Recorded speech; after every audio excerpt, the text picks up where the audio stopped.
This video is for women who struggle to love their bodies.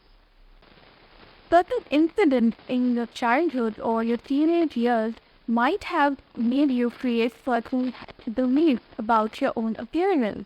I remember when I was in the 7th grade and we were reading the play in school, which was somewhat based on Cinderella. So when it came to choosing who would read Cinderella's role, my classmates suggested certain girls' names. No one took my name. That incident just ingrained this belief in me that I am not beautiful. And it felt like I was feeling sorry for myself. I just took it as a fact. And growing up, if your parents, especially your mother, judged you or shamed you for how you looked, whether it was for your weight or your skin tone or whatever, then you might have taken their judgment as fact and started believing certain things about your appearance. And I'm not saying that your mother would have done that because she did not love you, but it was possible that she was, and perhaps there is, at a level of consciousness where she does not really understand that people's perception of you does not say anything about you. It says more about them. When she was growing up, if she was judged for her appearance, then maybe she just was carrying out that same pattern with you. She could have her own insecurities. How does she talk about herself? Is she overly critical of herself and her appearance? When someone says something about her weight or her look in general, whether good or bad, does she take it to heart? And if she does, then you really can't blame her for treating you the way she did, because she has been treating herself that way.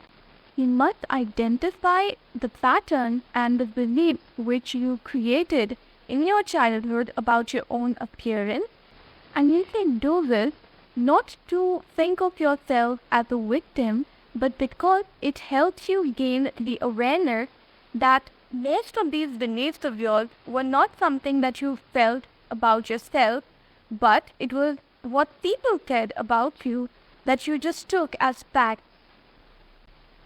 If you dislike the way that your body looks, and if you wish that it would look different, or if you want to change how you look, then I have a question for you. If you looked different, how do you think it would change your life?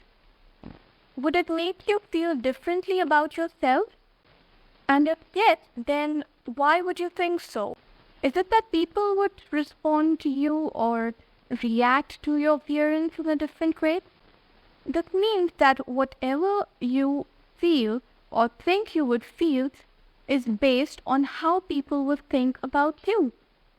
But why do you care about what others think about your appearance?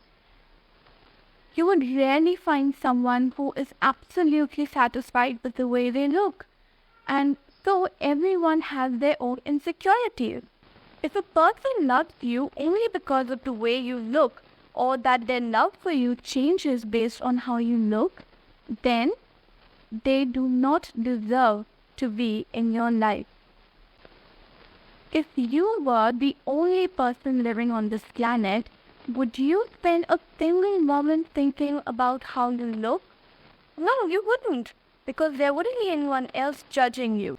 You would probably just spend your time enjoying life and experiencing it through all your senses.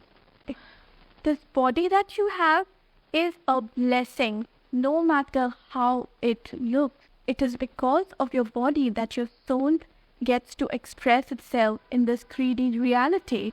It is because of your body that you can experience life through all your senses. Life is very short, and that you get to experience this world because of this body for this brief amount of time. You should only be grateful that you have this body. It is because of your body's appearance that your soul gets to have certain challenges and experiences which are helping you become the person that you are meant to become in your lifetime. Also, if someone does not like how you look, then they can just choose to look away. I myself have had keratosis pilaris since childhood. I don't have the bumps anymore, but I still have these little marks. And since childhood, I was so insecure about how my arms looked that I did not wear sleeveless clothes or even clothes with shorter sleeves, because I just felt that if someone looks at them and they kind of grimace or something, it's going to make me feel bad. It's only in the past few years that I've been wearing shorter sleeves and sleeveless clothes, and that is because I came to realize that just because someone does not like how a certain part of your body looks, you must not deprive yourself of wearing certain kinds of clothing or just featuring those flaws of yours. I came to realize that you cannot let other people run your life. And it's not like someone is going to look at you and just think for the rest of the day like, oh my gosh, that woman's arms were so ugly. They must have their own insecurities. They have their own lives to live. And even if they were to think that way, you don't even know those people. If someone does not like how you look, then they can just choose to look away or maybe just judge you. It's okay. If people are judging you, it does not have to impact your life in any way. Beauty lies in the eyes of the beholder, and whether or not someone else chooses to be that beholder of your unique beauty, you must certainly be that beholder for your own self. If everyone looked the exact same way, life would be so boring. Have you ever heard someone say that a biscuit is beautiful? I guess you haven't. And this is because all the biscuits, at least in one packet, would look the same. Just because there are certain conventions related to beauty, it does not mean that beauty is restricted to those conventions only. A marigold is not beautiful like a rose, but it does not mean that it is not beautiful. It is just beautiful in a different way. There's nothing wrong with admiring conventional beauty, but when you admire it, it should not make you feel inferior because you do not meet those conventional beauty standards. Also, conventional beauty is overrated. Why does someone have to be beautiful? I mean, why should it be a necessity or why should it be a requirement? People who are conventionally beautiful often find it hard to find people who would love them for who they are as people and not for their looks. So if you do not fit the idea of a conventionally beautiful person, then you are actually at an advantage because it is easier for you to tell whether someone likes or loves you for who you are or it is just because of your appearance. I mean, of course, there are other shallow reasons that people could have to pretend to like or love you, like it could be your money or status or whatever, but I'm just talking about beauty right now. You are the only person who knows everything that your inner child has experienced and survived since childhood. You are the only person who knows all the struggles that they have had. You are the only person who knows everything that they have had to overcome. If you can't celebrate your inner child for having overcome everything that they have, and if you can't unconditionally love them for being the person that they are, then how can you expect someone else to love you that way? You won't judge an innocent child on their looks, would you? So why not treat your inner child that same way? And if you unconsciously have been treating your inner child in a way that's been hurting them and that's been making them feel like they are not loved for being the way they are, then it is time for you to ask them for their forgiveness. There was this one time when I was doing this tomato police guesswork, and I did not have a particular thing that I was looking to do in that session. But towards the end of the session, I had this epiphany where I started falling. I realized that I had been judging certain things about my appearance so much that I had been unknowingly hurting my inner child. She was so sad. She was so hurt.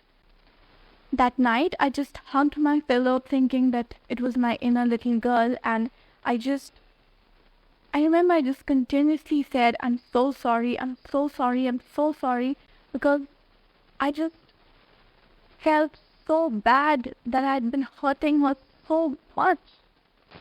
It was that night that I truly started to love my body as it is.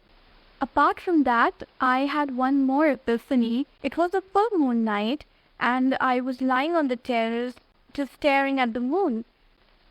And it just struck me that the moon is beautiful not in spite of the many spots that it has.